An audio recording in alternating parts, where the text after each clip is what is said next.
We live. We doing Fire this. it up, footballers. We are live here with Lovel Palmer and Jiggly, ex-Chicago Fire. Jiggly's not the ex-Chicago Fire, but Lovel Palmer is. He's the ex-Chicago Fire player, ex-Jamaican International, ex-MLS player, ex-Jamaican Premier League. What else? Let me dig into this bio. Lovel, say hello. What's up? What's up? What's up, Chicago? Big love, big love, big love, Chicago. Big love, man. Big This is love. so awesome. So you were preferably a right back by trade, correct? Ah, by trade. Yes, yes, yes. By trade. Could play a I little don't even D mid to and left date, back to too. date, to date.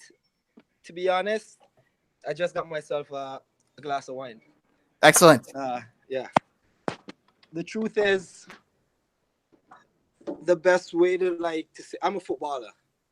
I don't know how this right back, left back came into play because I started playing left mid, and the years go by, and I get put at right back, at center back because I always wanted to play, and people are always short and they want someone to put in position.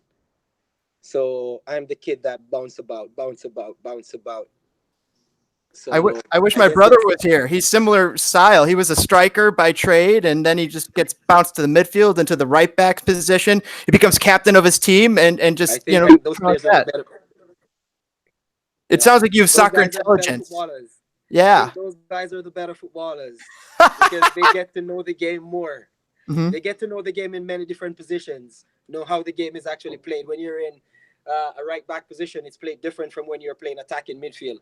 And having that knowledge of playing different positions, it makes better professionals.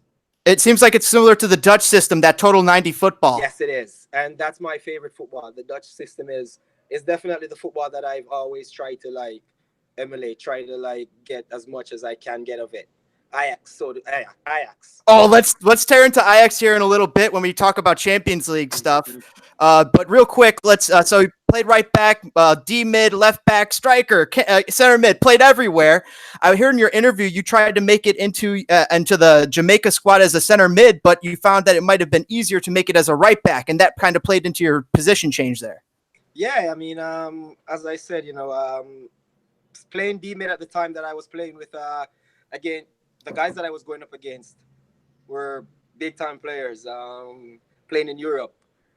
Right back position was vacant. The coach said, "Hey, we need a right back." All right, I want to be on the pitch, so I'll go play it. Yeah, why not? Why not? We all want to play.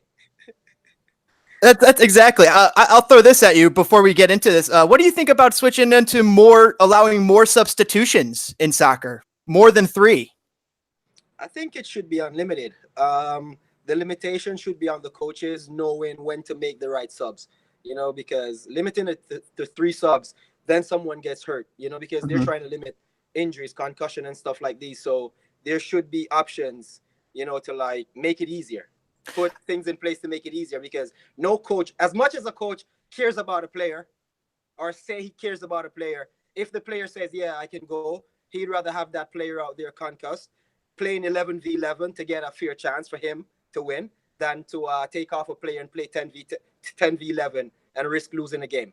Yeah, totally. I think that's a problem, and in this day and age, especially when they have so much fixture congestion, and that could really be Yes, an alleviation to that problem. yes, definitely, definitely. I mean, as you said, unlimited substitution. It's up to the coaches, to make three, four, five, make the fitting changes to boost their teams. When you say unlimited, do you mean just like once you come off, you're off, or you Yes, could, once you come off, you're off. but you've like eight subs to choose But from, yes, but you still yes, yes, and you could yes, use them all? Okay, I like that. I yes, like that a yes. lot. Let's finish your bio here real quick. 143 matches for Harbour View, Jamaican Premier League club, which you won quite a few trophies at, I believe. Yeah. Harbor View. It's speaking on Harbor View. It's like the beginning. It's like the birth. I went to Kingston as a teenager. That's the mecca of football in Jamaica, Kingston, where Mhm. everything happened. And country boy saying, "Hey, I want to live this dream. I'm going to the big city. I want to make it happen." Not many people took me serious. because they always see me as Bridget Foster's brother, little brother. You know, I never got the respect that I deserve. You know, so I had to like transform into the lion and claim my dominance. You know, just like yeah, let them know, hey, I'm here, and it's Lovel Palmer the name, and you guys will remember it for a lifetime. You know, and I started doing my thing, and the history write itself. That that Yeah. that is so sick. So you were just talking about it. How did you first get involved with soccer? Truth is, I never liked soccer as a kid growing up. I hated soccer. I liked cricket. My older brother Theodore, he was a soccer player. He was awesome soccer player. Where we're from in the countryside, Saint Elizabeth in Jamaica, we had a team going to Norway. Aluminum Partners of Jamaica, Alpart. They were run by a Norwegian company at the time, and they were bringing a team to the Norway Cup in 1998, an under 14 team. My brother was selected to that team, but the age, he's 2 years older than I am, and it was a U14, U15 team, and he was 16 at the time. I remember being home one evening, and he came home breathless. You know, hey, Lavelle, you know, this is happening. You know, there's a team going to Norway. I know you're not a soccer player. I told them you're good. Just go there and do it, you know? And I was like, all right, cool. If you say so, you know, I guess, you know, and I'm saying this with a lot of tears in my eyes because That's me awesome, and dude. him, yeah, it's, yeah, I'm seeing the day, I'm seeing the moment, I'm seeing the times, The you time when know. you thought you could actually turn this into a career. Yeah, actually, yes, What was because that moment? yes, because after coming back from Norway, August 1998, I knew I had a decision to make because at the time I was playing cricket and cricket only. I said to myself, hey, you got a chance to go experience a different life, a different lifestyle because of soccer. You love cricket, but cricket hasn't provided that opportunity for you. So, you know, it's a decision that I have to make, and I'm gonna choose soccer. And yeah, that's been it. You know, I made that decision, and it's been soccer since that day on. That's so sick. I've played cricket, and not many Americans have, I'm sure, Really? I but it's know fun. I know cricket, I guess. Yeah. You bat or you bowl? Yeah, yeah, I did both, and I had a blast doing it. We just did it like for a couple times, just like got the whole group neighborhood together. It was just one of those weird, Uh, spontaneous things where somebody had a uh, cricket bat and a couple of wickets. So Off the bucket list cricket. it was awesome. Let's go back into your bio here, and we'll let Jiggly ask some questions here too. Sitting here, I'm just here. No, you do. You're totally I'm on a for it. We part got a of whole the bunch of stuff. conversation. Ask away. Yeah, totally. So right after you were 143 matches with Harbour View, you broke in. I think you got loaned out, then you came back and you broke in really. Yeah. And After the first season, I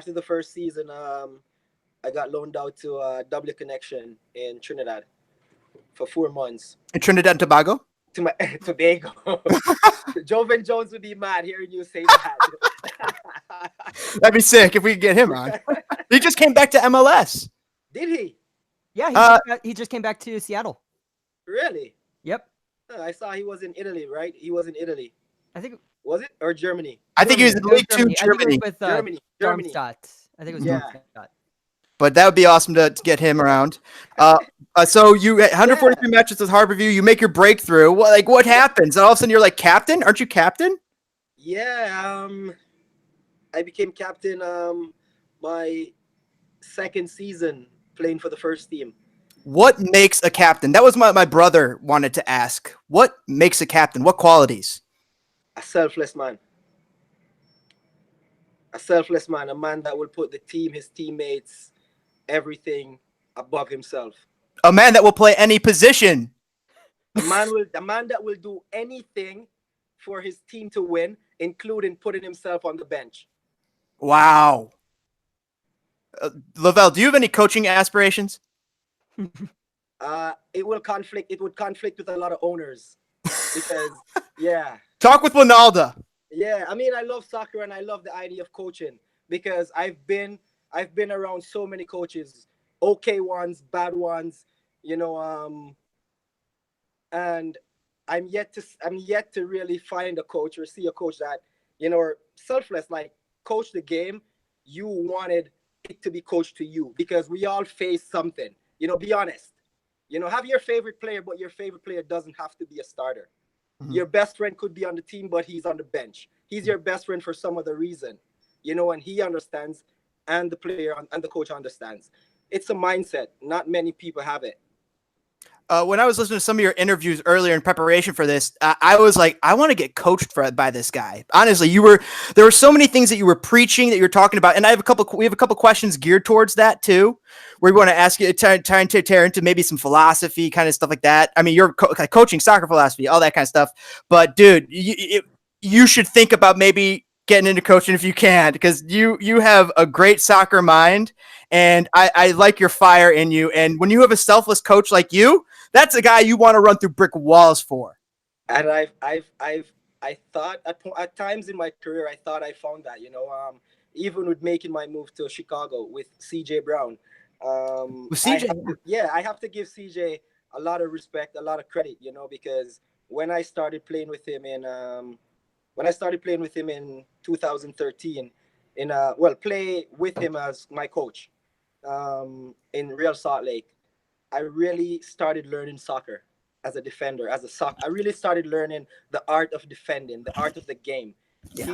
He broke it down, made it simple. How old You were you know, at that point I was 28, 29. when you're making your real big breakthroughs? Yes, I think that was my real break. And I've played many. And at that point, I think I was retired. I just retired myself from the national team, and and that's when I started learning the game from CJ. It even had me requested a trade after the finals in Salt Lake to come to Chicago with CJ, because the way he taught me the game, the way he made the game simple and fun, you know. And it's the closest I've came to, like, I don't know the words to put it, like the perfect coach, you know. Mhm. Yeah, I don't like he yeah, that's the best way to put it. That's the I closest I've came, and I have to give him maximum respect for that. I wish many other coaches would like sit with him, find out how he did it, or, you know, his way. You know, he's a great coach. Well, you're He's a talking great about it coach. right now, so maybe you could pinpoint it with this question. When do you think you were playing? When you think you were playing your best football? What were the contributing factors? CJ, what was he? Honesty, What do you honesty, think? honesty, Hmm. honesty. Yeah, CJ with honesty. Hmm. That's it. He was honest all the time. When I was doing well, you know, he told me I was doing well. When I wasn't doing well, he told me what I needed to work on. When I wasn't playing, he told me, you know, why I wasn't playing. Even in the finals, when I was on the bench, well, when the team was announced for me, for the fight, the starting 11 was announced, he even took me to the side and said, "Hey, I personally think you should be starting in this finals. This is the Real Salt Lake, Kansas City finals, 2013." He said to me, "I honestly think you should be starting in this finals, but Jason has his guys. These guys has won for him before, you know." So it's just those things. His honesty to me as a player always make me want to go out and put my best bet forward for him to make sure CJ keeps his job, because he's honest with me whether I'm starting or I'm not. You know, I can always depend on this man. You know, like, he's more than just a coach, he's family. If he's honest with me why he's not putting me on the pitch, I could go to him with a personal thing and say, "Hey, what's your honest opinion?" You know, and knowing that he would be honest with me. As I said, it's beyond the game, it's life. Yeah, Because that's what you yeah, want in a coach. yes, it's beyond game, it's the life. Because as I said, after the game, the life continues. You need to be able to have good friends that you can go bounce things off of, because I used to hear it, but I didn't know. The life starts after the game is over. Yeah. I know that So we CJ's have to over. play the game right. Yes, you We need to have. get CJ on the I, show. I think CJ's an assistant over with Chris Armas over at NYRB, New York Red Bull right Really? now. Hmm. So maybe, dude, tap some of these lines and get into coaching, dude. Because I'm telling you, you have something that soccer needs. Whether it's for Jamaica, or for America, or anywhere. I mean, honestly, I also was like, I want to ask you a little bit more about Jamaican soccer here in a minute. We'll finish your bio, which is taking forever. 148 matches at MLS level, with 45 with Houston, 34 with Portland, 17 with Real Salt Lake. He made it to the Western Conference Championship. He mentioned that he got it, that after that final, that loss to KC, you got a trade with CJ. You wanted to go with CJ to the Fire. Had 52 matches with the Fire. 2014 Section 8 Chicago Fire Supporters Player of the Year. Had some great, good players on that roster too. I saw Mike McGee, Logan Paul, Sean Johnson, Harry Shipp. And then you went to USL, Indy 11, Miami FC, and Des Moines Menace. Yeah. At the time when I felt like I was playing my best soccer, is when my career started going a downward spiral out, you would say, from the MLS at 30 to NASL, and 34, playing with Des Moines Menace. And even with that, it shows my love for the game, because a lot of people think, hey, if I'm not playing in the big leagues, I won't play. But for me, playing the game for me was, as I said, it's always been fun. It's always bigger than just the game. I think I started realizing life. And started realizing that life is bigger than the game, and realize what's real: trust, truth, honesty, Being a man. being a real man, not just a man, but a real man. But a real man. A real man with balls, to make decisions that you would love for someone to either make decisions to favor you if it's in your favor, or against you if it's not in your favor, make real decisions. And I realized that from my agents to my coaches to teammates, friends, they weren't being real, so I pretty much started rebelling, and That's awesome. the more I speak, the further I was pushed away from the game.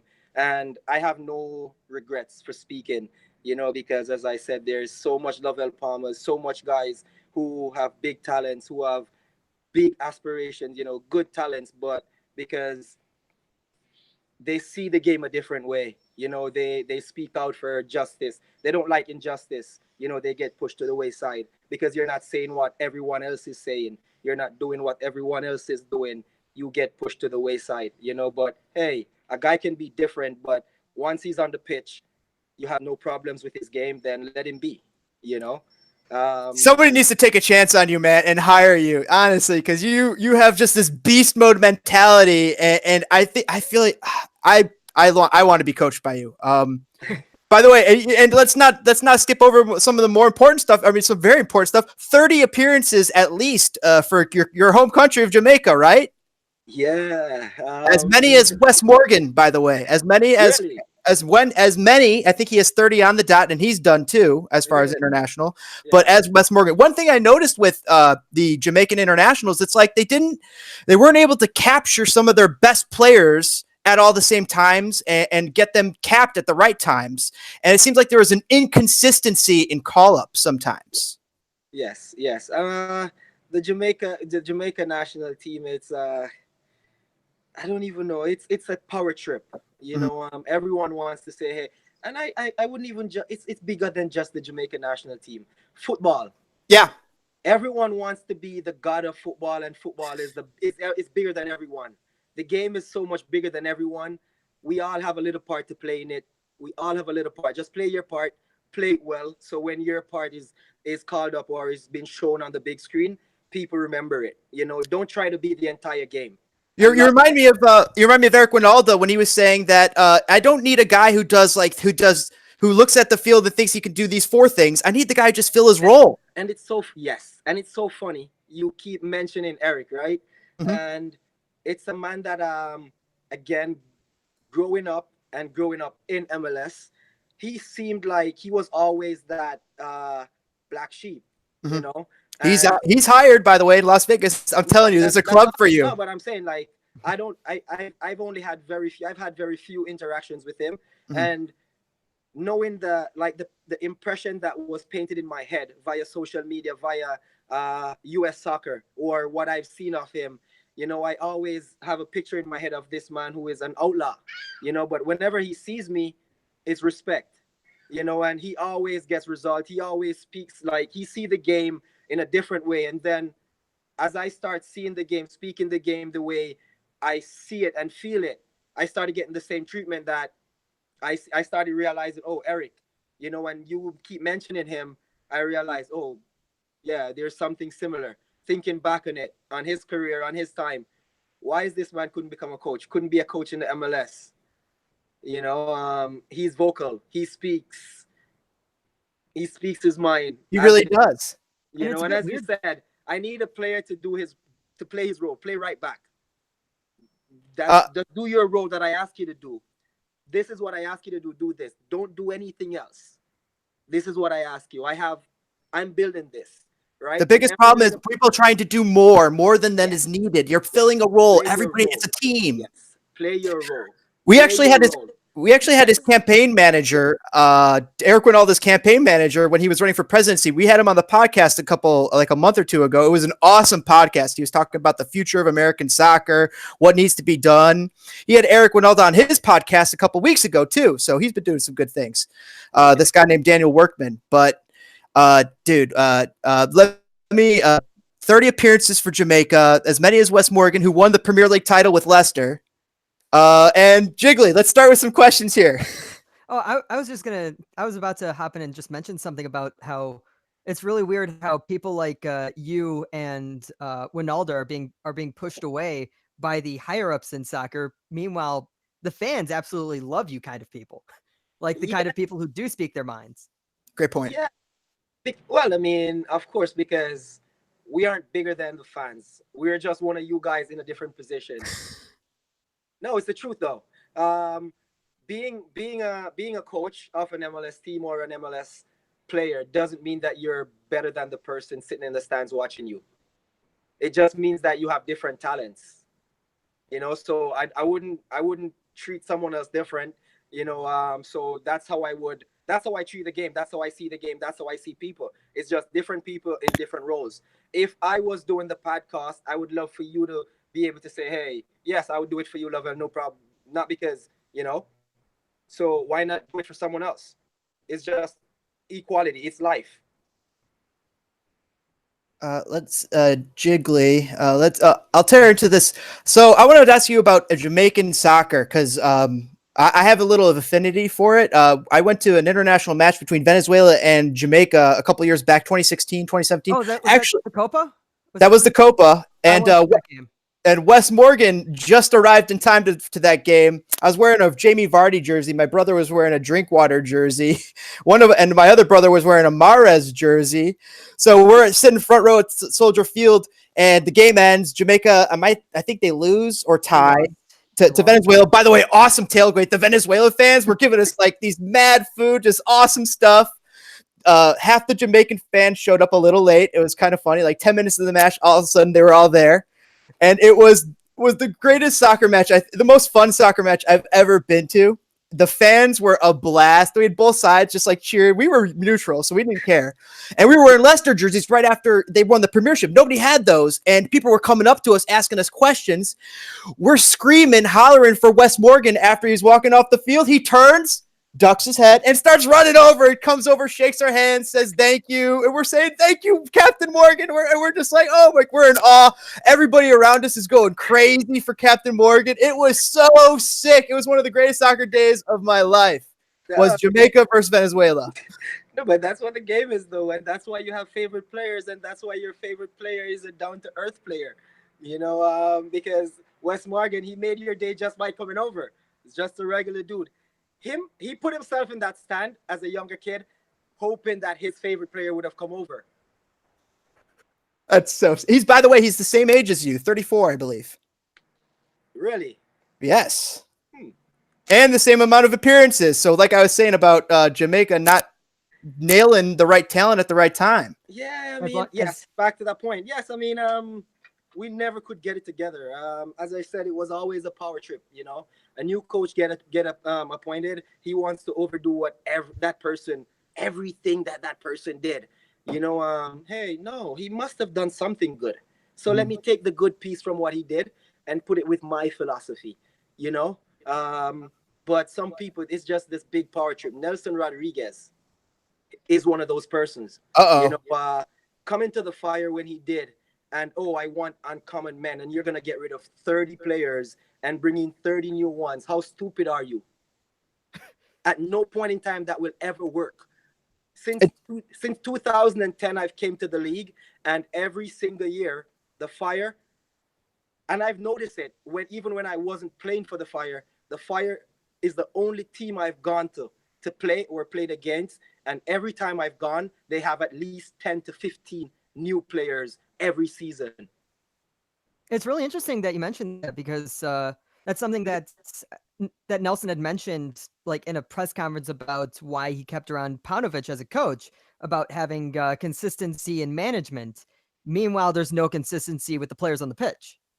Yeah, I mean, the players on the pitch has to be the consistency, because it's a chemistry. It's either that or the coach is a lazy coach. Two things. One, you have a generation group of players, or you coach your ass off. And that's it. Period. Jason Christ, CJ Brown, Miles Joseph, and Jeff Cassar showed Soccer in America this in 2013. Jason Christ took 15 or 18 players from the re-entry draft and had arguably one of the best season in the MLS of all times. That's incredible. It is one of the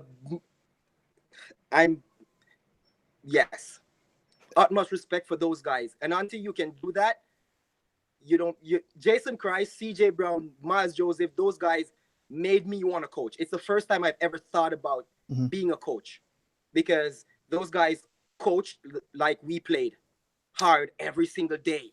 If it's two guys training, don't let that fire die, man. I'm just gonna tell you, you need to coach. I'm just a regular old soccer guy, but you need to coach, man, bro, dude. You're so fucking awesome, dude. We're gonna have just like you want your players to spend time perfecting their craft, you have to spend time with the players perfecting what you're teaching them every single day.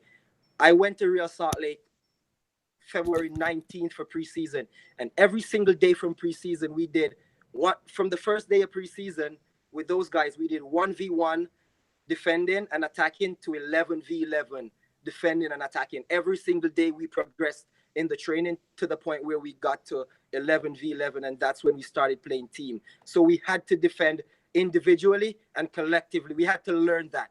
And there was a Salt Lake way. There was a Real Salt Lake way also.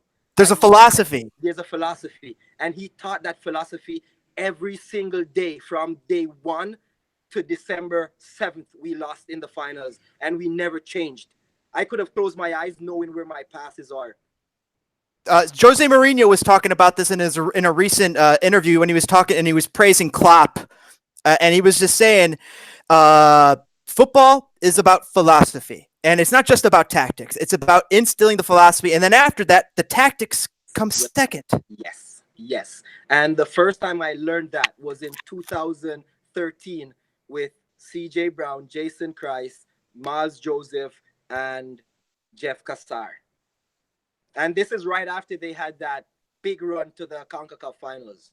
So it's not like it was a fluke. They are known for working hard.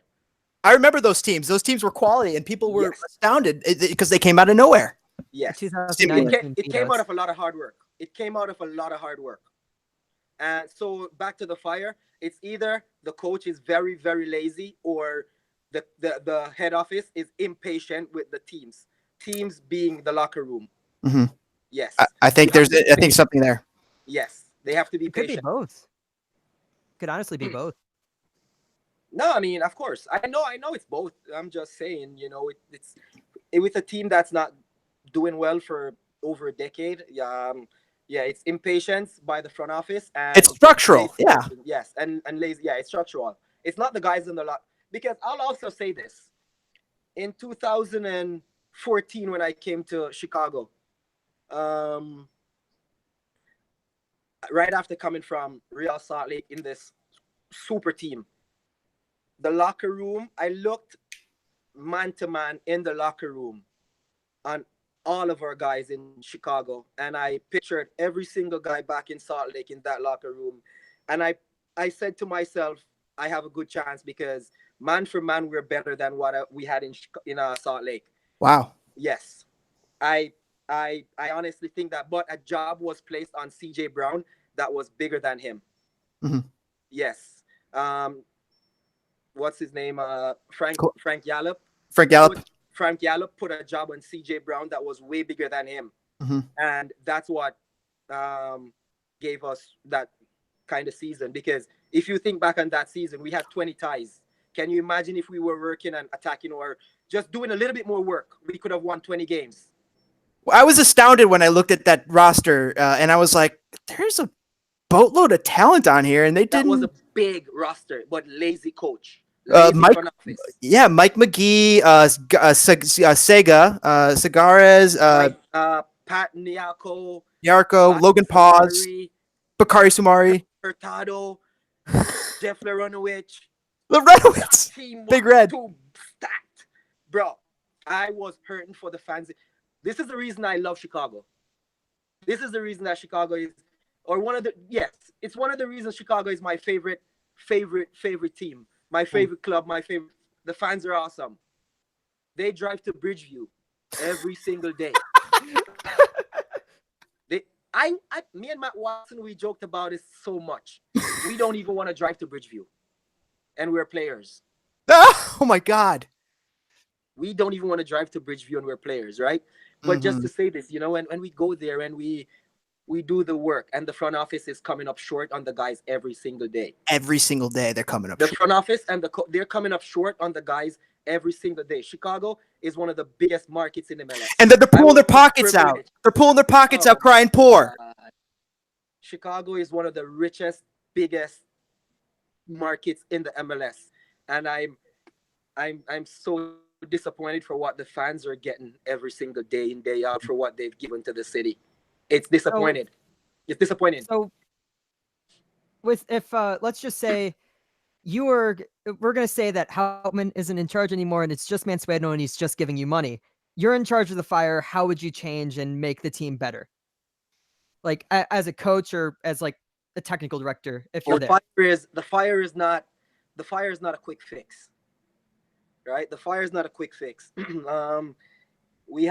But every single year you come and you do the same thing and you don't put anything in place to fix it. The first thing, well, it's not the first thing, but one of the things that everyone has spoke about is getting the Fire downtown, right? They're working on that, actually. They're working on that, but yes, what we need to do, because the fans, yes, they've been traveling to Bridgeview for how many years now? 20 years? It opened up in 2006. So around 14? Yeah, around there. Around 14? 12, Yeah. 14?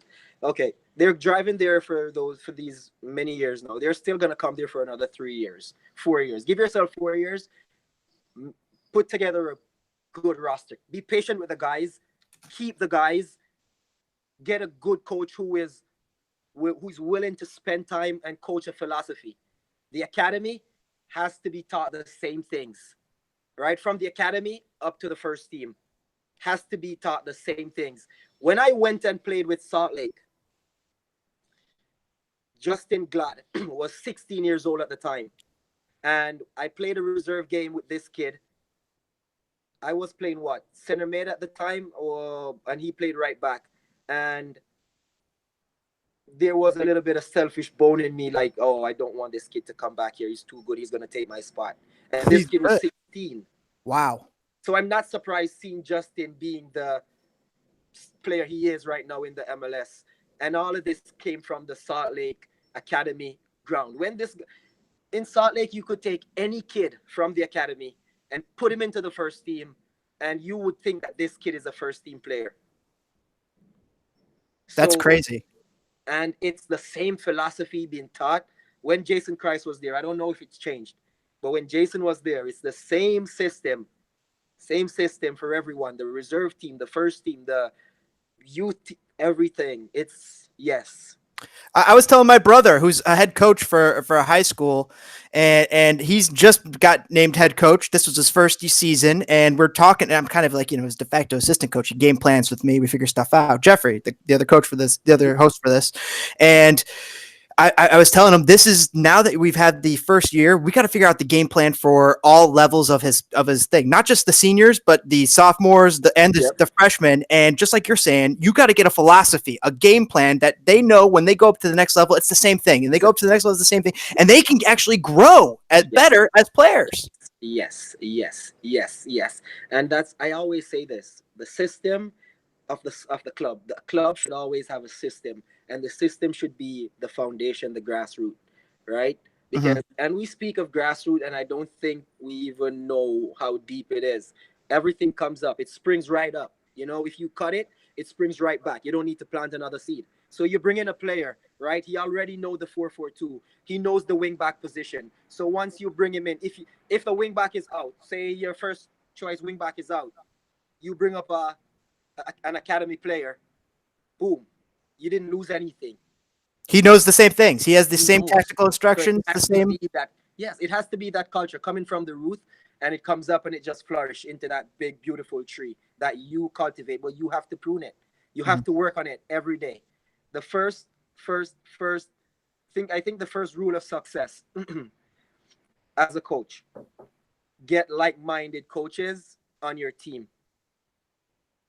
Smart, hardworking, lover of the game coaches on your team, because again, Jason, Christ, and them guys, they wake up at 6, and I keep driving their names. They wake up at 6 and they're having their training structure before. Like, you walk into their session and everything is already structured out. You go into one drill, boom, boom, boom, boom, boom. You transition into the next one, and the assistant coach is picking up the cones. They're not laying out cones now, and players are standing around waiting. It's efficiency. Boom, you transition into something else. If you're working out for 45 minutes, it's 45 minutes. Boom, you're done. Don't you work out a lot too, by the way? I mean, I'm talking about on the pitch.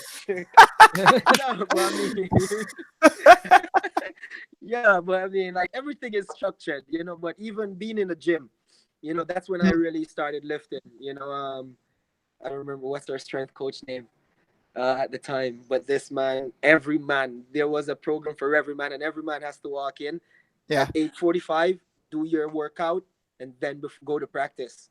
You have to do it. I see players, they don't want to go to the gym. They don't want to do, everything builds, because the stronger your muscles are, the faster you're going to run. It's not being big and thick. It's maximizing the power in your muscles, Michael Jordan was playing like hours of the day. He was there at the end of practice. He was there before practice started. That's why he was the fucking GOAT. Yeah, the game is maximizing every single muscle in your body, so you have to work hard to get good results. That's what the game is. And that comes from the head, which is the owner, down to the grassroots, which is the person who takes care of the grass, because the pitch has to be nice for the players to play. So the owners, you have to work hard in getting the best players, right?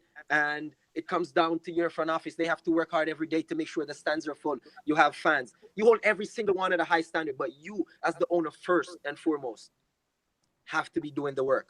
And when you bring it down to the pitch, right, and in the locker room, the coach has to be, you have to show that, you know what? I'm working hard every single day, so I want you guys to come here, concentrate, and work hard with me for 45 minutes or 2 hours, because, and you come to practice, the coach has every single drill lines out, and you finish your 5v2s, and you transition into something else. You're not sitting around logging for a coach to come and say, oh, what are we going to do next? Kicking balls about. No, we're practicing like it's a game. You remind me of one of our favorite players on the Fire right now, Brant Bronico, who always has this hashtag Grindset. And just hashtag Grindset, just has this grinder mentality, always working hard, always working to get better. That's what the game is. And if you're not playing the game that way, you're playing it wrong, because at the end of the day, bro, that's what every fan remember, how hard you grind. I'll transition it a little bit. This is so sick. This is awesome. This is awesome discussion, by the way, Lovel. Thanks for joining us. Smash that like button, everybody. Show Lovel some appreciation. Follow him on Twitter. Follow his causes. He wanted to talk about mental health awareness. He's got a cool a tattoo shop that I included the details in the video. So check that out. But let me talk about Jamaican soccer real quick here, just one last time. The best current young player in Jamaican soccer is this guy named Leon Bailey. And then Raheem Sterling switched to England, ex-Jamaican, I believe. And those guys were the future, right? Sterling didn't represent Jamaica at any point. He was eligible to, but he chose England. I mean, right now, based on how the federation is and based on how the country's football is and the way you were treated as a kid,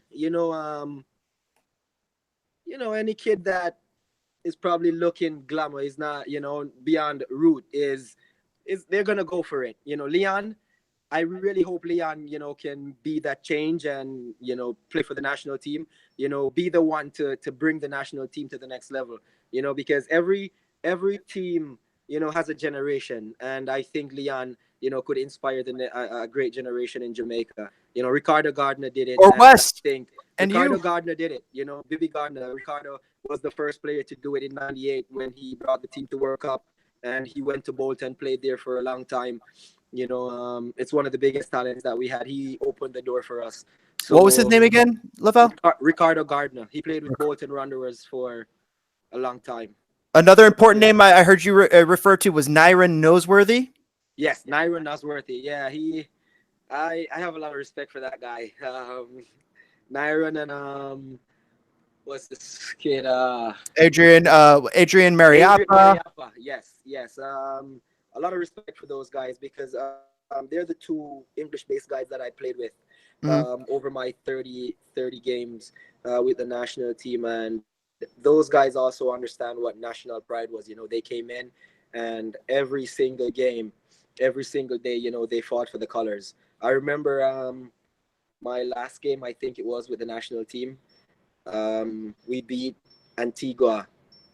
We had to beat them to qualify for the Hex. And Nyron put his hamstring 25 minutes in the game. Doesn't he play your position? No, he was playing center back at the time. Okay. But he was playing on the right side of the center back. He put his hamstring, and he came to me and he said, "Hey, Lovel, I'm gonna ask you to sacrifice yourself for the team today for me because they have a big striker. I don't want to leave him, but I can't run. So I want you to come. I want you to stay here and play with me, and then do your thing, And he scored the second goal. He went up for a header for a corner, scored the second goal, and it made me wanting to stay for him more because then I saw the light even more, That's awesome. Yes. He scored the second goal in that 4-1 victory that took us there. So a lot of respect. And not many players are going to sacrifice themselves for a country over club like that, because that hamstring injury kept him out for a long time. And again, as you speak about national team, I think he went on to did his ACL, and I think that was the last I've heard with Nyron. So it shows why our national team isn't really better than, because they don't show that love. They don't care about the players, And me, soccer, other than that ball in the middle of the pitch, the players are the next most important things, Yes. Dude, you've just been nailing all these questions we kind of wanted to ask you, like your favorite ex-Jamaican players or like unsung heroes of Jamaica, which you kind of mentioned. Some of your special moments from Jamaica, which you mentioned. Who were your major influences, which you've been talking about? A player you looked up to. You're talking about a coach or mentor when you were young that was huge to you. Coach CJ. As a kid, I had an ex-tennis player. Dude who I spoke of Essex Valley when I started playing soccer. So the general manager of that team, he was an ex tennis player, Nigel Castley, and he was he was pretty much in charge of in soccer in St. Elizabeth, and I guess I don't know. I guess I was the bright spark, and he showed a lot of interest. He showed a lot of interest in my career. Still does. You know, we're good friends still. You know, 20 I think it's over 30 years of friendship. So he played a special role in keeping me focused on soccer. As far as learning the game of soccer, Ludlow Bernard. He was the U14 coach at Harbour at the time when I went there. Well, he took over because when I went to Harborview on trials, Peter Cargill, that's the name you should look up. He big time Jamaican player, was coach also. Peter Carter? At the time. Peter Cargill. Cargill. Yes. He was the coach of Harborview at the time. And I got him. We had my first session with Harborview, we're playing 11v11.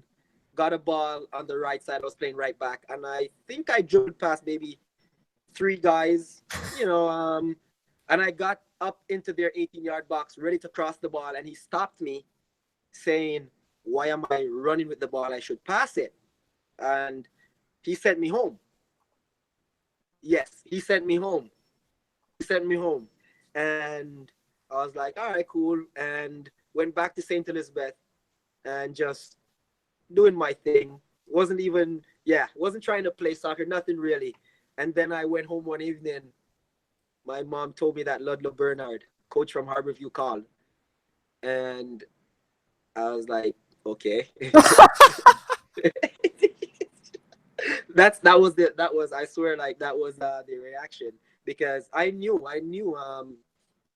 there was no way I shouldn't have still been there, you know. Mm-hmm. And he called me, said, hey, I saw you, you know, the coach is not here anymore. I'm gonna be taking over the team and I want you to come back. And I went back, and he also paid some special attention to my career, you know. So I have to give a big shout out to him also. David Shirley, general manager of Locker Room Sports.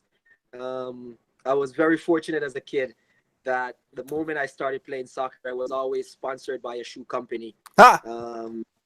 Free shoes? You know, so yes. So mad love to David Shirley. You know, he took a chance on me also, and again, I said, like, you know, I have to give him a big shout out. But as far as genuine, you know, love and people wanting to see you succeed, you know, that was pretty much it.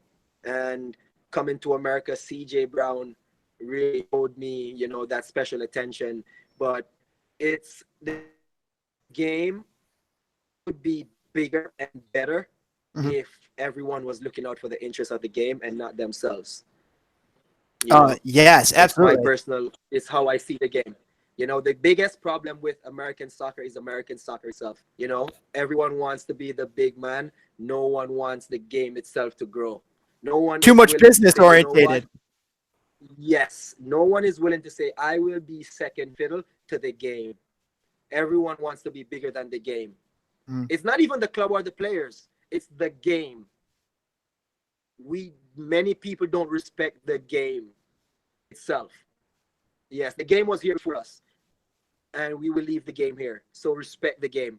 And that's why, as I said, the players who deserves to play the game at the time that the game is playing should get the preference to play the game, because when their tape is played, their impact will be showed on. We talk about Messi and we talk about the greatest players of all times. The only reason we speak of these guys is because the camera is on them and their moments are being played. Give the next American kid who lives in Pilsen, or the kid who lives give them their moment to make a change on the game. Someone gave Messi his chance to make a change on the game. His reel is playing right now.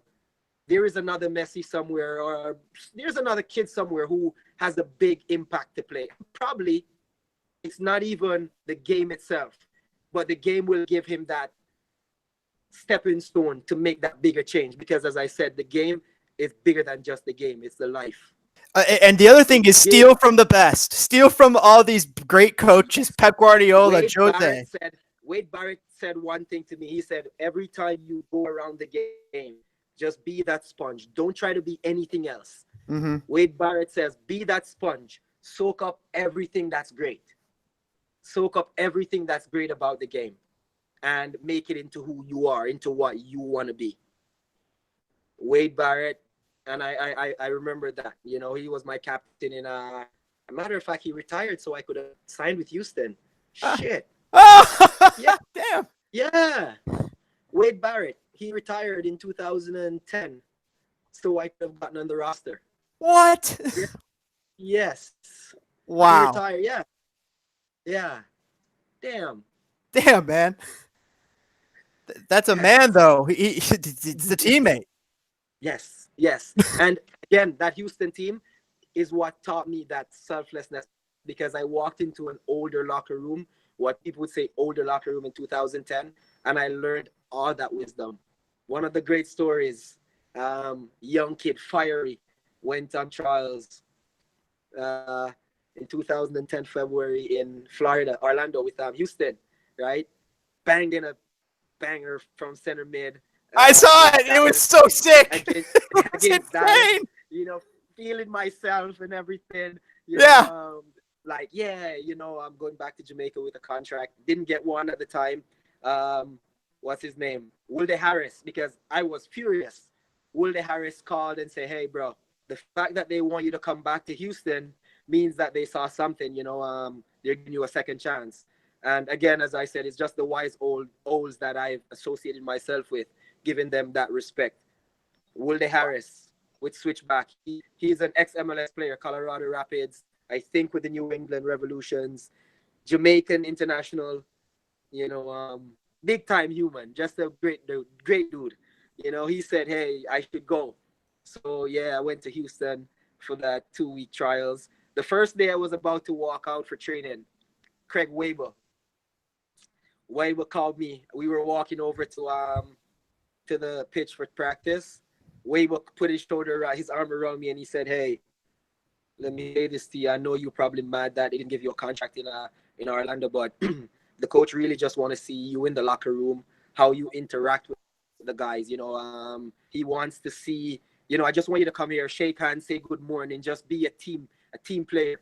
You know, it's not about your game anymore. You've already showed him that you're a player, you know, and that also I took from Craig. So that locker room in Houston, pretty much, it was the greatest thing. We didn't win anything. I don't even remember if we won a game. And that's coming from the big team in 2009. You know, that's coming from the big Houston team in 2006, 7, 8, and 9. Mm-hmm. You know, but I've learned so much from those wise olds, you know, and I think that's what made me into the person, the player, the philosopher that I am. You know, I love things, all those guys, you know, because yeah, I was never too young and fiery to hear what they have to say, and you know, I'm never too old, you know, to learn from, you know, what the kids had to teach me, because it's so funny. When I went to Trinidad in 2005, it was on loan from RU. I was a center mid at the time, and just finished a brilliant season with Harborview at center. But at the same time, I learned how to look over my shoulder and turn from a 14-year-old kid playing for W Connection U14. Yes. And I say that to say we are never too big. We're never bigger than the game. Because there's little things that we're overlooking, you know, thinking, yeah, we're there, you know, but to be good, to master your art, you have to learn and see. Pick everything. Pick a little bit of, you ain't bigger than anyone. Yes, you might can dribble and do anything, but you probably go to a Sunday league game and learn something from a guy who just started playing soccer 5 years ago. You know, you have to be that student to the game. It sounds like you got some pep in you, because Pep is a student of the game, and it sounds like you agree with Pep in heart over talent. Of course. That's the game, though. That's the game 100%. That's 100% the game. It's pure heart. It's hard. Are you willing? it's pure heart. Are you willing? Are you willing to go in that challenge? Are you willing to make that 60-40 in Mhm. your or 50-50, 60-40 in your favor? That's what it is. That's the heart of the game. You have to make the what's equal into your favorite, into your favor. Do you want to take a quick break or grab a drink or anything? No, I'm good. I'm good. I'm good. All right. All right, cool. We got a couple more quick hits for you, and we'll wrap this up. Dude, thanks for spending this time with us, by the way. No problem, bro. I'm so relaxed right now. That's awesome, man. Dude, it's so awesome. Quick thoughts on USL and the MLS future and maybe like promotion relegation. Promotion relegation. Is it needed? In America, I don't think it's needed. Would it propel the game to a whole different level? Yes. Mhm. But it's also at jeopardy of killing the game because America is playoffs. It is. America is playoffs. I see American fans looking at Premier League all the time, and they're like, "Oh, where's the playoffs?" And they don't understand. Yes. These guys play each other twice a year, twice a season, and it's like a 38 game. Yeah. We have to understand this. You know, we have to know where we at, what we like. And again, we talk about American, British, Europe schedule. Yes, it would be nice. Mm-hmm. It would be nice. But I promise you, none of those guys from Florida or anywhere on what coast is that? The East Coast would want to come to Chicago. Well, West Coast would want to come to Chicago and play in February. You know, you don't want to go to Scotland and play a game in January. You know, in December. So we just have to make the best of what we have. And the game has grown so much, and it could have grown so much more. This is American soccer. They're putting a leash on it and say run, even when they know it's gonna stop, right? So they put a leash on you and say go, go, go, go, go. They know they know if they let it go, it will exceed them because, as I said, the game is bigger than them. They're trying to control it. There's so much talent. There's so much light for American soccer. There's so much light for Chicago soccer. There's so much light for soccer in America. There's so much light for soccer in Jamaica. The people who are in charge of the soccer needs to stop thinking, let go of that mindset that the game is yours. Don't let the game die with you. Captain Burrell did it in Jamaica, and I'm urging every single leader of soccer, stop thinking that you're bigger than the game. The game is bigger than every single man. It's just your moment. Write your name well. Make sure your highlight reel is beautiful, so when the younger generation comes and hear of your name, they don't curse it because they realize that you represent it and you represent it well. Don't try to change the game to make it about you. Speaking of changing the game, thoughts on turf or grass? Because I feel like grass is always what it should be on. Yes, 100% grass. 100% grass. I feel like that's corporate sneaking in and changing the game. 26, 27, 28, I thought I was going to retire from soccer when I was playing in Portland because I was feeling nonstop aches. Because, yeah, you train on turf, you play on turf. I play on it. It's awful. Yeah, so, and I mean, no disrespect to Portland. I'm not bashing Portland. I'm just saying because that's where I played. You know, it happened when I went to Indianapolis also. You know, turf is not good. It's not good for the players. If you have, I mean, I'm sure we can have grass in every single city. Portland, if you can have University of Portland grass pitch, you can definitely have an MLS pitch with grass. Montreal has a grass pitch. It's terrible, but it's grass. I mean, I think you were playing when we had the Sarlacc pit in front of the nets. It was just a bunch of dirt in Taylor Park. Yes. And again, the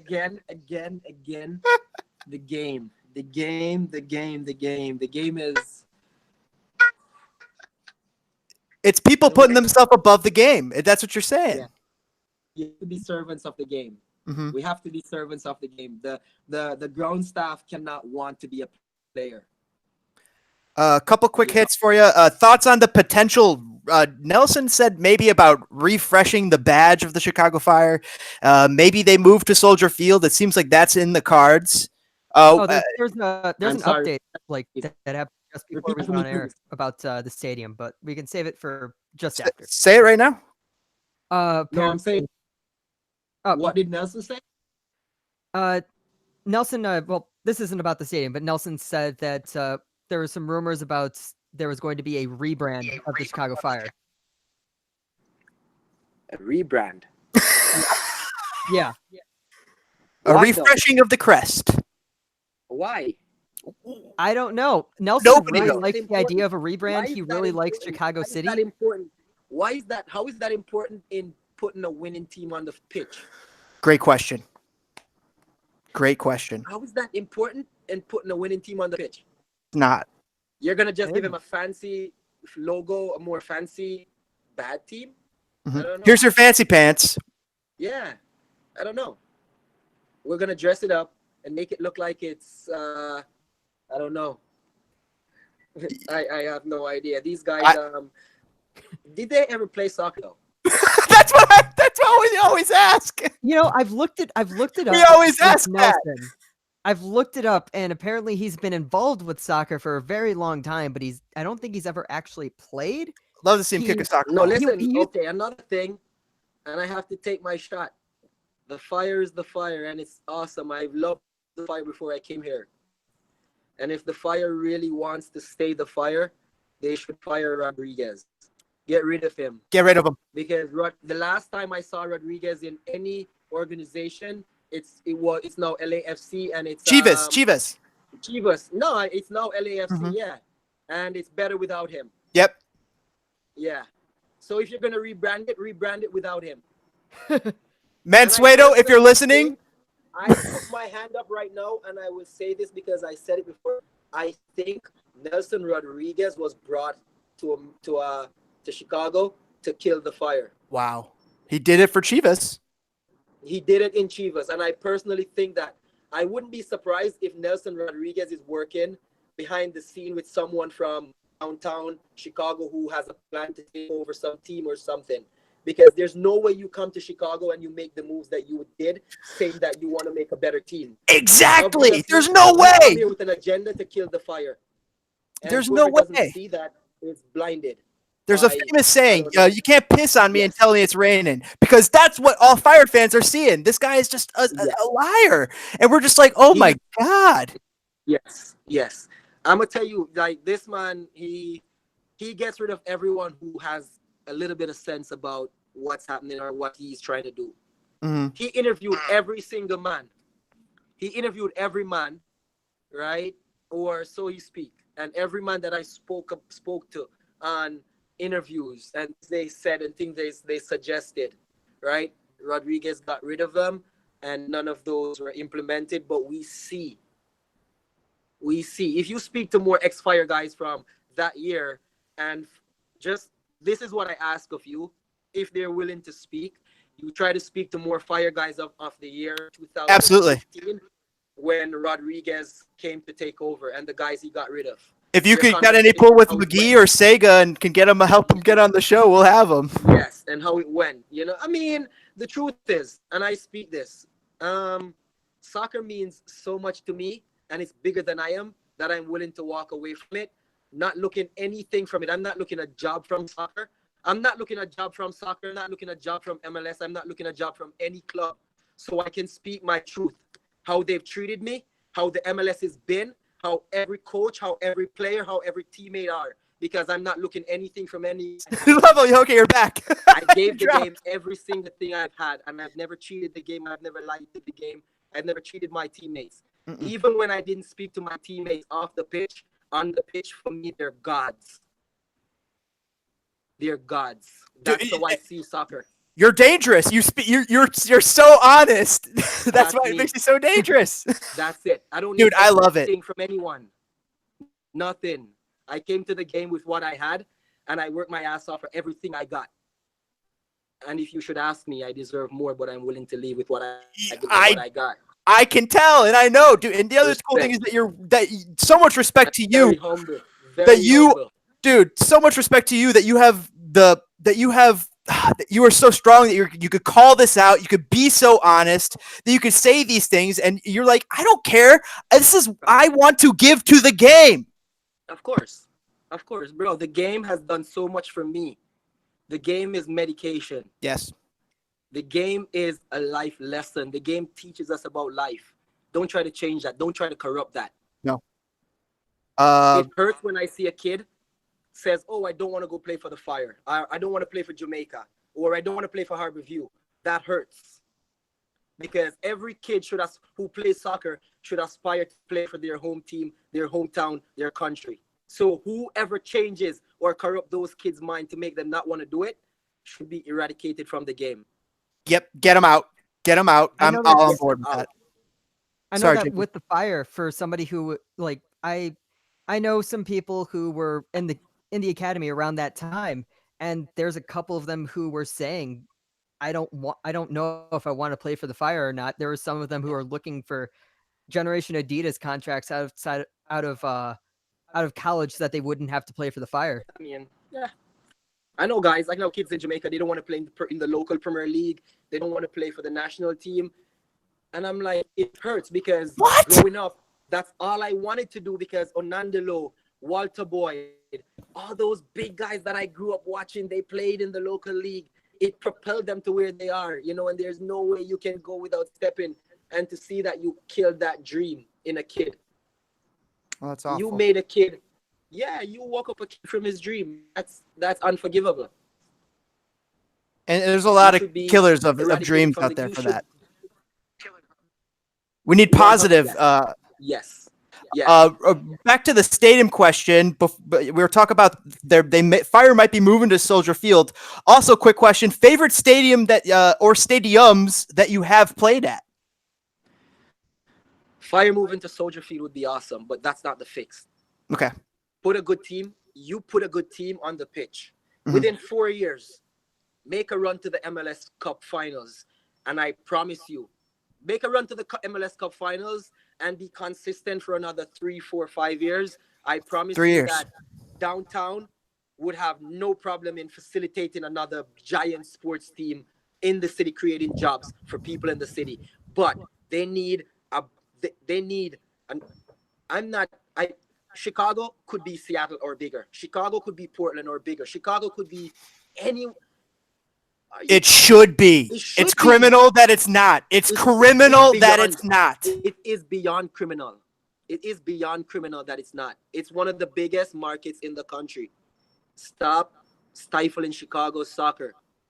Please stop stifling Chicago soccer. Please. If you cannot see the vision of Chicago soccer, just get out. Leave it. Get out. I said the same thing when I went to Indianapolis. It's the Midwest. The soccer in Midwest is like a nuclear. It's like a nuke. Mm-hmm. If it's treated right, it explodes and you cannot control it. It's like a nuke. Yes. Believe me. And they're not tapping into it. It's so angering. And then U.S. Soccer, their federation is housed in the city of Chicago, right on Chicago Fire's doorstep. That's where some is. All the connections. It's unreal. And there's so much collusion between some and the MLS and them selling out and not having soccer best interest in mind. It's unreal. Mm-hmm. Yes. Dude, we're spinning some fire here. I was gonna ask you actually, Lovel, about you're talking about Chicago soccer, but the women's team in Chicago is actually doing really well. They're sick. In what they're doing. Trying to... Yeah, I mean, I've been to Nick Hack. Oh yeah, Nick Hack. Me and a couple of the guys to a couple of games. Me, Sean, Pat. Well, just the guys who, the real guys, the good guys. Yeah. We've gone out and showed some love to them. They've came to our games. I mean, that's the game, though. You be a fan of the game. You want them to come to your game just for the atmosphere, then you should go to theirs also. Why not? Show the love that you want to receive. The soccer's actually pretty decent, too. I mean, these are some of the best players in the world of the women's game. No, because that women's team also of 2014, 15, mm-hmm. They had a few, they had a couple World Cup bound girls on their team. Yep. So why not? Why not? Why not support the game? Well, Chicago Red Stars have the best female player going right now in Sam Kerr. Really? She's from Australia. Yeah. Oh, okay. Amongst some other players. So real quick, That's favorite the people stadiums that you've played at? Favorite stadiums? The Galaxy, Home Depot. Home Depot. Yes, that's it's a nice venue. The pitch is always first class. Yeah, the pitch is always first class at the Home Depot whenever we go there. Red Bulls. Red Bulls. Yes. Any outside of America? Outside of America. I mean, soccer outside of America, wherever you go to play, it's just, I mean, to watch is just a whole different thing. It's different. But I mean, I really want to speak about soccer in America though, because as you said, like there's a couple of stadiums. Well, I see Minneapolis just opened their stadium, but KC Stadium is KC Stadium. Yes. Every single MLS franchise, and if you are bidding to become an MLS franchise, should have a stadium like Kansas. What is the qualities of that stadium? It seems like it's like the fans are right on top of you. It's right on top. It's an atmosphere. The locker rooms are awesome. Everything about it makes you feel like you're playing a professional game. Yes, everything about it makes you feel that way. Portland, yes, it's awesome, but as I said, it's the locker rooms. It's not that entire package. It's not that entire package. You know, you don't want to walk into a baseball stadium seeing a bunch of old things or a bunch of whatever it is. You want to walk into a soccer stadium saying, you know what? Yes, this is a nice evening for a nice game. The stadium looks nice. The fans are nice. My locker room is nice and comfortable. The temperature is nice inside. The temperature is nice outside. You know, it's just the perfect day for soccer. That's sick. Yeah. Okay, we'll start winding down because we know we got to let you go here. Thanks for spending the time with us, man. This is so awesome. Everybody in the chat, ask your questions, toss out your final comments for Lovel, and I have a couple quick hits for you. Why? And I kind of know the answer, but why did you not pursue going to play soccer in Europe? And it sounded like you preferred to pursue soccer in America or in America. Yeah, I mean, Christmas is always a big thing for me, you know. Yes. Yeah, as a country boy, I mean, I love my family. I love my family a lot, you know, and I respect. don't see them much. So I always wanted to go home on Christmas. It's just that different happy feeling that I wish people would just display every single day. That they would cherish. It shouldn't just be Christmas, you know. So that's why I always wanted to be in Jamaica at that time of year, because it's very festive. And, you know, I spoke to Ricardo Gardner right after he came back in 2013. He tried to play in Real Salt Lake. And I said to him, why won't you go back to Europe? Because, you know, it's easier. He even told me that there were teams that wanted him. And he said the same thing. He said, yo, I can't spend another Christmas in England. I have to be in Jamaica for Christmas. Oh, man, and the breakfast is awful. Yes. You know, so Christmas in Jamaica is a fun time. What is Christmas in Jamaica like?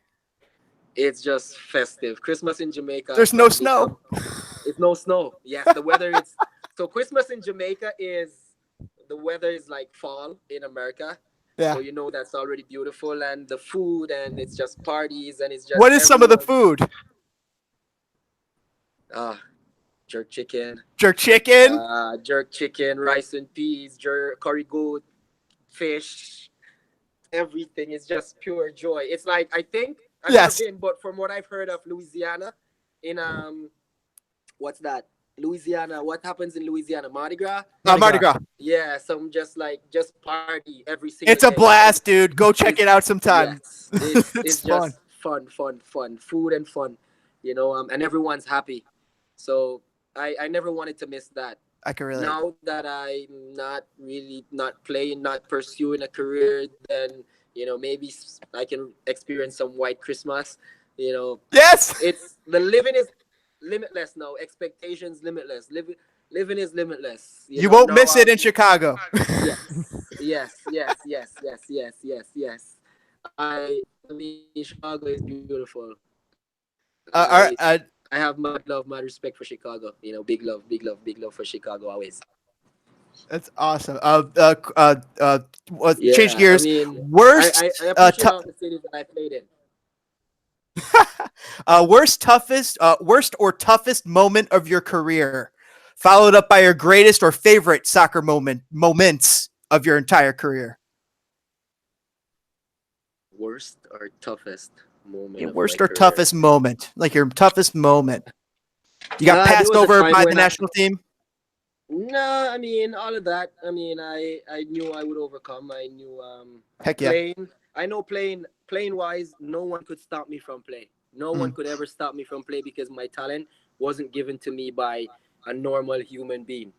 It was ordained to me. It was given to me by a higher power. So Yes. Jah give it, Jah take it. No one could ever stop me from play. I think my biggest worst moment was when a doctor from Australia told me, and I think I was probably 17 or 18 at the time, that I probably wouldn't be able to play soccer anymore because I had problems with my hips, my pelvic, my back, my core. I had problems with my core, and it was just nonstop pain from Did that come back? yeah, I mean, after I've played with a lot of pain. I played through a lot of pain throughout my Mhm. career, just because of the game. But yeah, I was told that the pain is too much. It's well, what they told me is I could play based upon my tolerance for pain. Mm. But Yes. and you being a beast, you're like, Yeah. all right, It did. later. It did. I mean, it wasn't always fun though, and it wasn't always fun. It No. wasn't always fun. There was a time when I felt like I was addicted to painkillers, trying to Mm. make So we we do things, we feel things, all for the love of the game. When we make decisions, we make sacrifices, and as I said, I do all these things because I love the game. Nothing else, nothing more. And that's why it hurts whenever people try to mistreat me, or I see people mistreat people who make those sacrifices for the games, feel those genuine pains for the game, for the good of the game. Because a lot of guys out there are being bashed every day and they're running around mentally messed up or physically banged up, but for the love of the game, for the love of the team, they're still pushing and giving their best bet every single day. So appreciate, love, respect the games and the players of the games.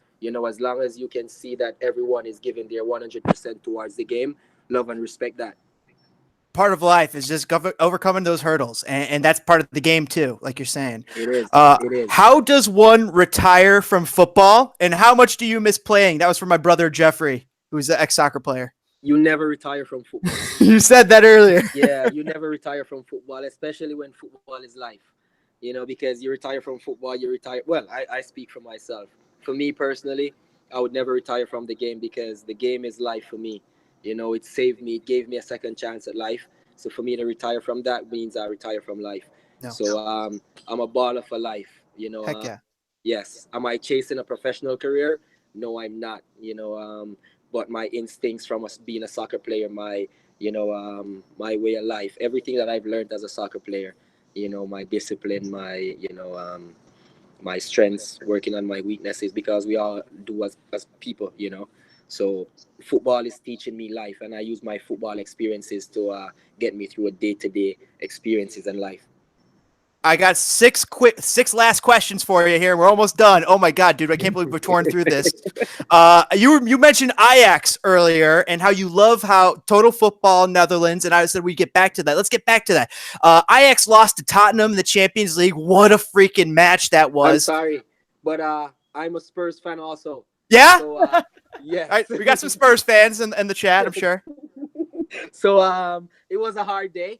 It was a hard day. It was a hard day for the Dutch, But yeah, as a Spurs fan, I had on my Spurs jersey that day too.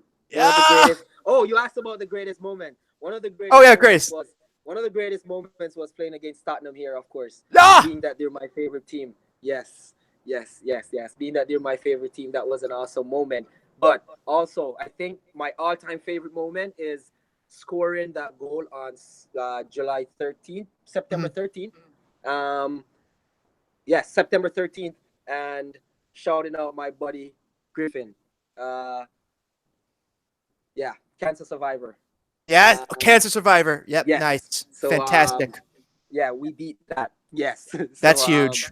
that's one of the most awesome moments. That's, I think, definitely I can so relate. that, Personal experience. yes, Yep. yes, scoring that goal, tribute to Griffin and Travis. You know, that was a heartfelt moment, and I put that one, I locked that one away. You know. That's Yes. awesome. Yes. Yes. Yes. That's back to Ajax, and you said you're a Tottenham fan, so you were torn. Yes. Yes. But Ajax, no, Ajax is Ajax. When I was a What do kid, they my do brother-in-law, right? as a kid, my brother-in-law told me he was gonna send me to Ajax. Mhm. You know, as in an academy, and I think like that would have been the greatest thing. Like I love Dutch football. Dutch football is like heaven, because you ain't no defender, you ain't no attacker, you ain't no nothing. You're a footballer. Yes. Yes, that's it. So that answers everything. Mm-hmm. How the Total Dutch team, football. yes, how the Dutch team hasn't won a World Cup. Um, I that math problem, the yeah, that math is problem.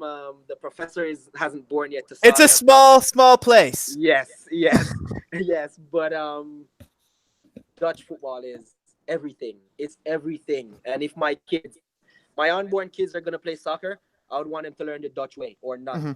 If they ain't gonna learn it the Dutch way, it makes no sense.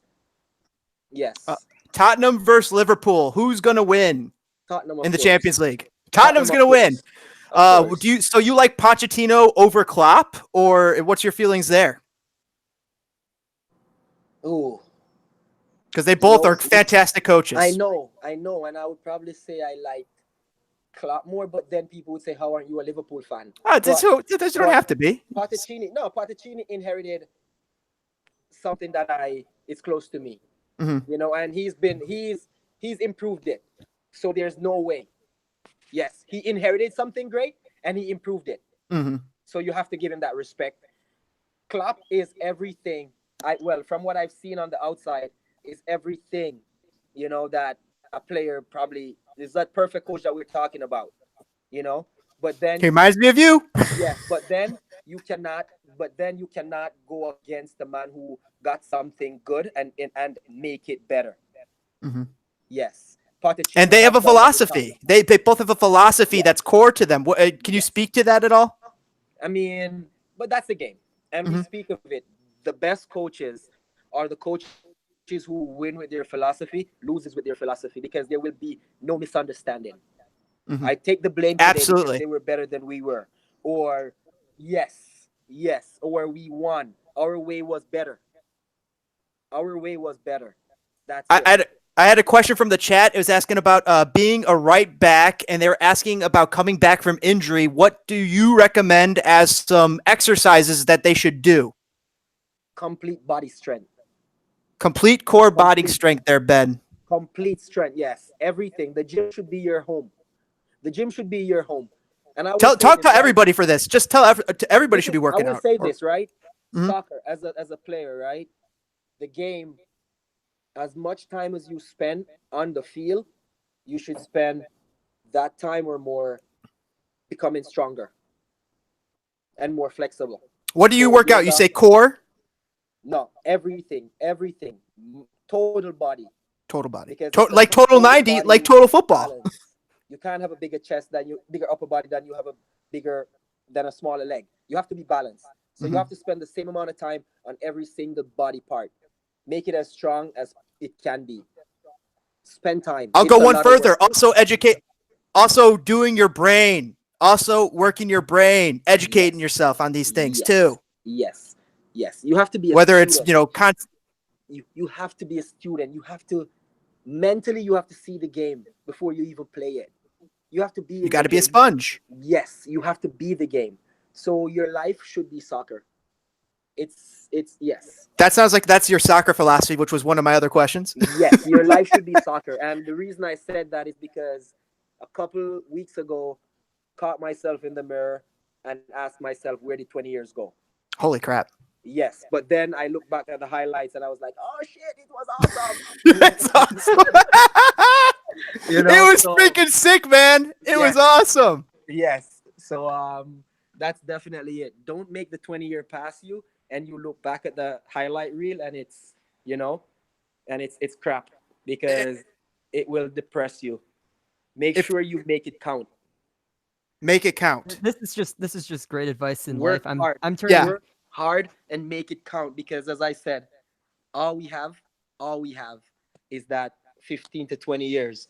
And when that's over, depending on how you live that 15 or 20 years, will propel it kind of sets a platform for how your next Great 30 point. years or 20 years is going to go. So I'm turning 20 like this weekend. So I'm turning 32. wow. Well, I tell you this, bro. The next, believe me, man. Like every single day, the work that you do is what's gonna propel you to the next place. For me personally, every single day, I want to be remembered. I don't want, after the game is over, Legacy. I come to Chicago and no one in the soccer world remember who Lovel is, or they speak of Lovel and all they speak is bad. No, be that player on the pitch that every single time, even when you tie 20 games, let someone say, if he wasn't playing, those 20 ties probably would have been 20 losses.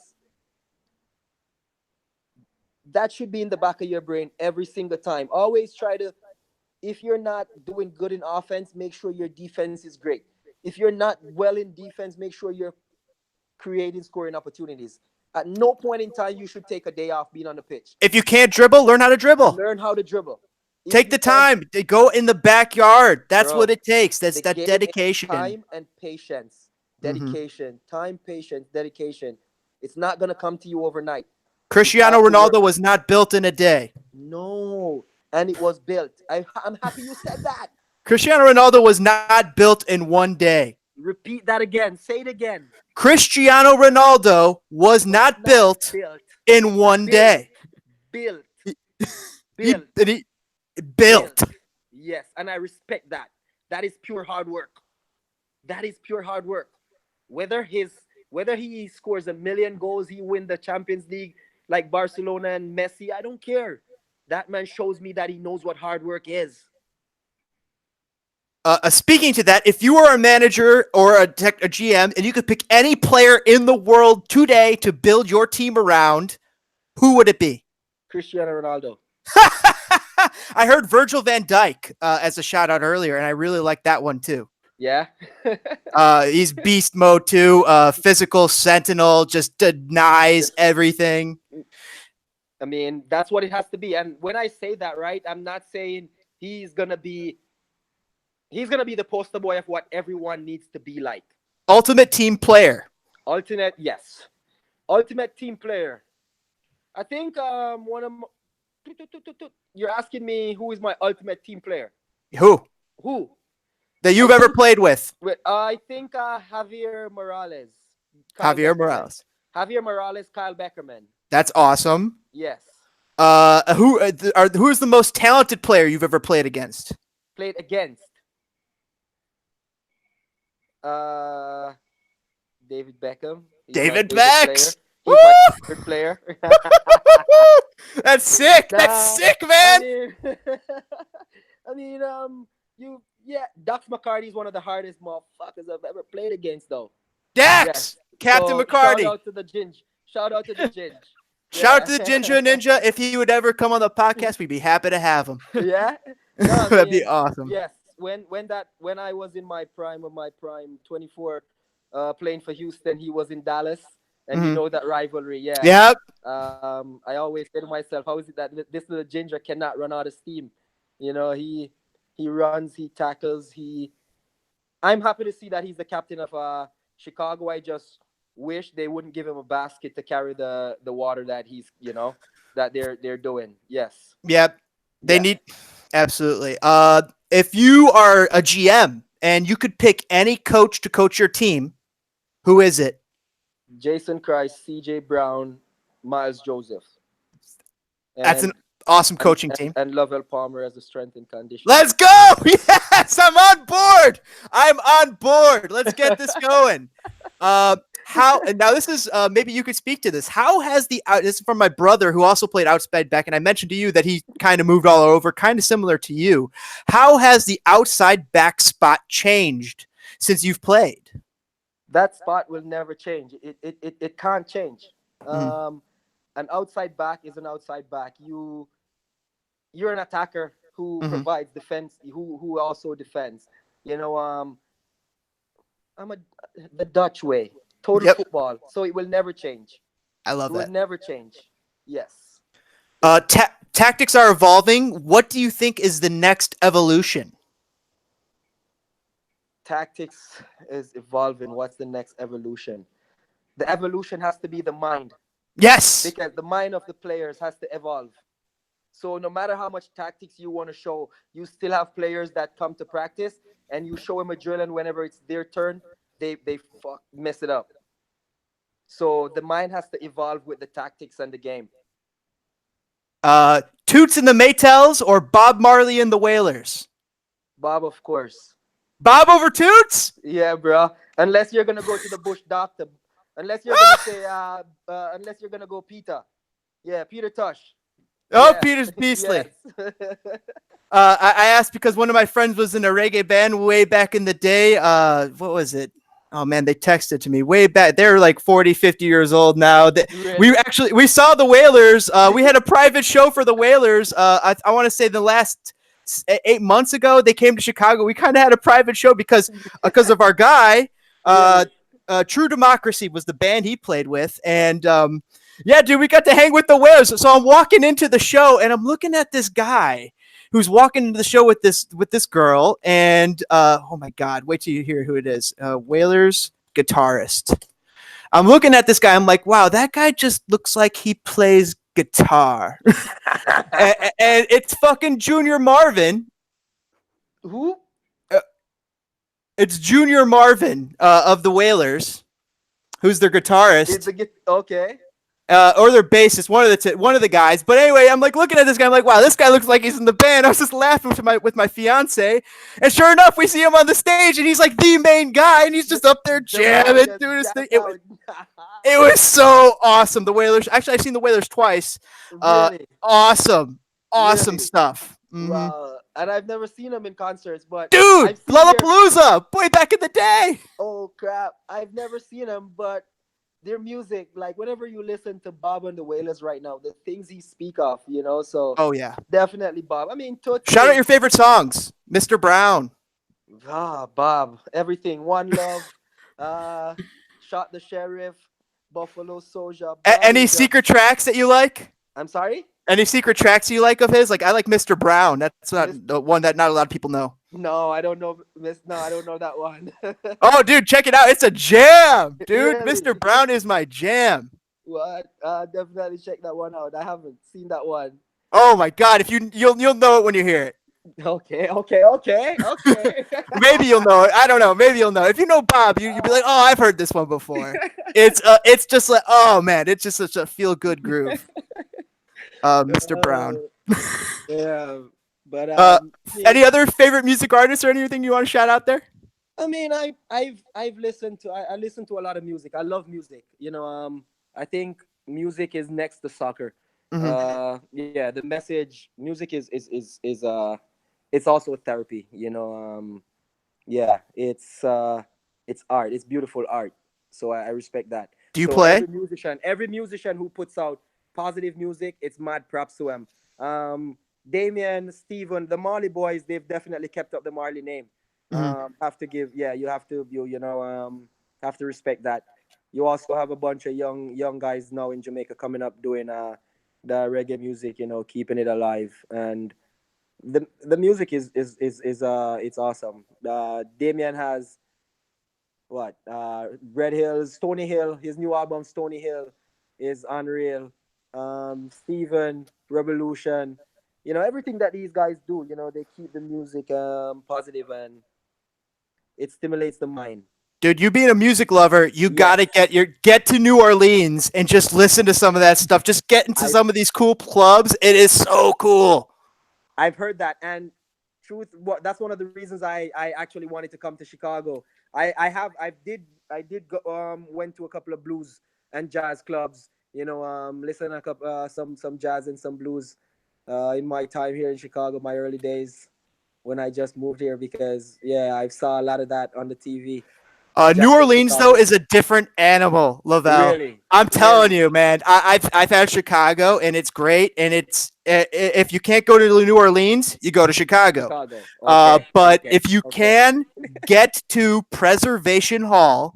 Preservation Hall in New Okay, Orleans. I can't okay. recommend it enough. You're going to see you're going to see something that like goes back to like the 1800s, and it's Okay. so freaking cool. It's just these old style like third, fourth, fifth generation family jazz guys that are just, oh my God, Just just the most craziest horn players, and they're just like, oh, and I'm like, I've heard music, but I'm like, whoa, these guys live music just like you live soccer, dude. yes, yes, They yes, live yes, yes, music. yes. You will be able to relate. I think you probably convincing me to make that trip. I'll Check it out. definitely look into that.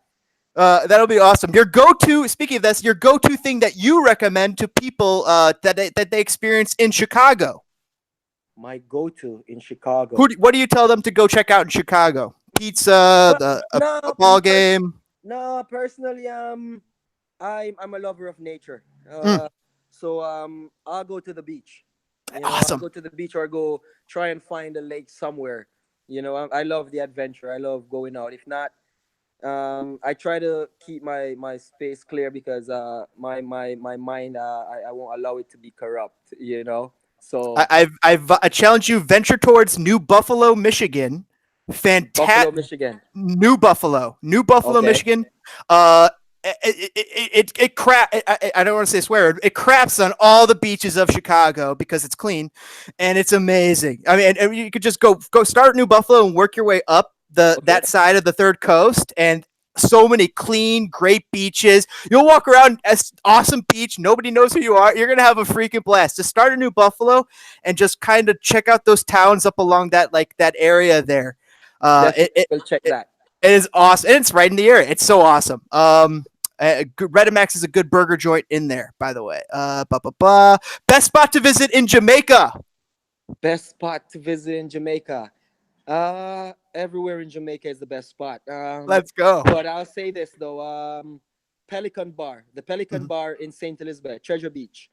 It's something like you will never experience anything like it anywhere else in the world. It's a bar out in the middle of the water, like 25 minutes on a boat out in the water. And you go there, you see a bar and made of wood and thatch and stuff like that in the middle of the ocean. And people are out there drinking, having some of the. Yes, that's my hometown. And like, yes. Let's go. Let's That's the go. greatest. Let's go. That's the greatest place on earth. That's awesome, man. Dude, Lavelle, that is so awesome, dude. That's the Dude, the greatest other place. cool thing is you've traveled the world. You've got to travel the world from soccer and check out some of the coolest places on earth. Yes, sir. And I'm telling you, the safari, going on the safari in Jamaica and, just divert into the Pelican Bar, having a drink out in the middle of the ocean, looking at dolphins while you're having a drink. And it's not in a habitat. It's not like, it's in its natural habitat. Mhm. So you're looking at dolphins in the ocean while you're having a drink in the middle of the ocean. That's awesome. It's serene. It's serenity. Yes, it is. It's everything. I'm there. I'm ready to go. Let me Let's know go. when. Let me know when. Let's Just go, let me Lavelle. know when. This has Let me been know when. awesome, dude. Lavelle, thank you so much for taking the time. Jiggly, any other questions you got? Final Before I go. I shouts? mean, I'm just Before I happy go. to be here. Before I go, Yes. I have to give mad love, big love to Chicago, Section 8. Mad love to Sector Latino. Mad love to every single Fire fan who's ever bought a ticket to come and watch me play in Bridgeview. Fucking Bridgeview. Seriously. Mad love to any and every Fire fan, anyone who has ever come to Bridgeview and who has always supported the Fire. Big love. Just shout me out. Tell me where you guys at. Tell me where you're picking up some soccer. I Let promise Lavelle last week I know. can. He's got Yeah. Twitter. You let him know. He's Just there. let me know. That's bro. how Let me that's know how I if reached can out to come him. through. I can't believe you said yes. Thank you so much for agreeing coming on. No, It's I so told sick. you, man. Hey, last year I was here and I was at Sector Latino's party. They had a toy drive and I was at their party because I promised them that I'll be there. whenever you guys promised us you're coming to the games, well, you never even promised us. You just go buy your tickets and show up. So that's big love, man. Big love. And the least I can do is give back a little to the city that showed me so much love, you know.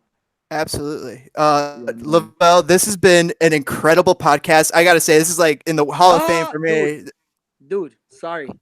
Dude, go for it. No, dude, go. I have been hiding. I haven't spoke soccer. I haven't kicked soccer ball. I haven't done anything soccer in the past 5 months. Mad respect. Big up Chicago. Get it back. Big up. Pick up that ball. Big up Chicago. Yo, Lovel, pick it up. Get into coaching, man. Start making start sending some text message. Reach out to Wynalda. Reach out to CJ. I'm telling you, when I hear you talk, I'm like, that is a guy that needs to be in coaching or in Jamaica. Dude, you need to be involved because people like you are rare. People that have the honesty, the gumption, the freaking the how do I put this so nicely? The confidence. No cursing. I know, right? I'm trying to be. I think that went out the window a while ago.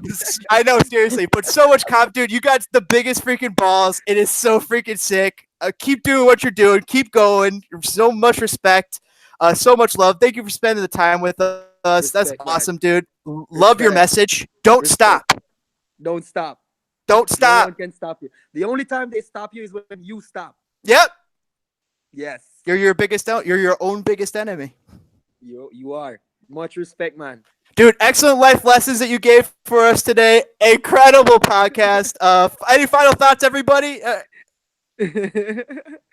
Just show love. To be involved. Yes. Respect. Mad respect. Dude, like, this is awesome. This is the reason I played the game. This is the reason why we started the podcast.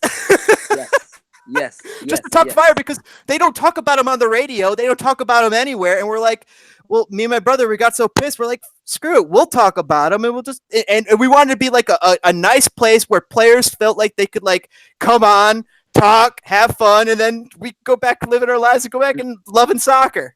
Exactly. Because nothing else matters, man. Just go play some soccer. Live your best life. Be honest with yourself. Be honest with your peeps. You know, live your best life every single day. You know, and honesty is the only way. Honesty. Being honest is the only way. So honest, coaches, owners, coaches, moms, dads, friends, family, every single one. And I'm not even talking soccer. And I'm in the camera right now. I wish everyone is tuning in right now. Be honest. Be honest. Be honest with yourself first. Be honest with your kids. Be honest with your friends. Be honest with your families. Be honest with people. Just be honest with every single thing. It will make this world, this life, a better world, a better life. It makes it easier. It literally makes it easier. Like you don't have to keep track of your lies, and because I'm telling the truth. Because, yeah, I mean the truth is, we'll go forever in this philosophy. Seriously. I don't know if I should stop you guys. Just keep going. Just keep spitting some fire. Dude, it's so sick, man. Lovel, it is so sick. I hope we can have you out again sometime in the future, but I know you got so much going on. So we'll always keep this line open for you. Come if you ever want to come out again in the future. It's a long season. It's 5-6 months still left.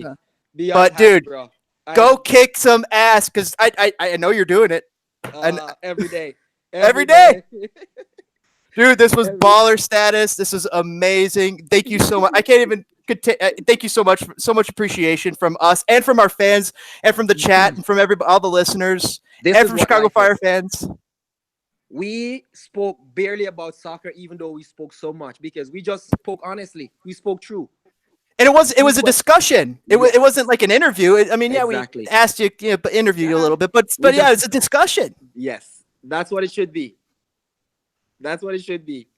Keep it that way, all right, guys? All right, guys, fire it up. We're going to fire it down here. Fire it up, footballers. Guys, we'll catch you later. It's been an incredible podcast. Make sure you guys smash that like button. Share this. Share this everywhere. Talk about your friends. Let them know Lovel Palmer was on the Fire podcast, and check it out. It's messages for life. It's not just messages for soccer. It is messages for life. Yeah. Spread the fire, spread love, mad respect, and we'll catch you guys later on the next Spitting Fire. Thank you, Jiggly, for hopping on. Thank you, Lovel. Thank you, live chat. And we'll catch you guys later. All right, guys, we're going to shut it down. Oh, peace. I'm sorry, Jigs. Oh, man, I'm pissed. All right, brothers. Well, all right, we're going to shut down the podcast. We'll see you guys later. All right, bye.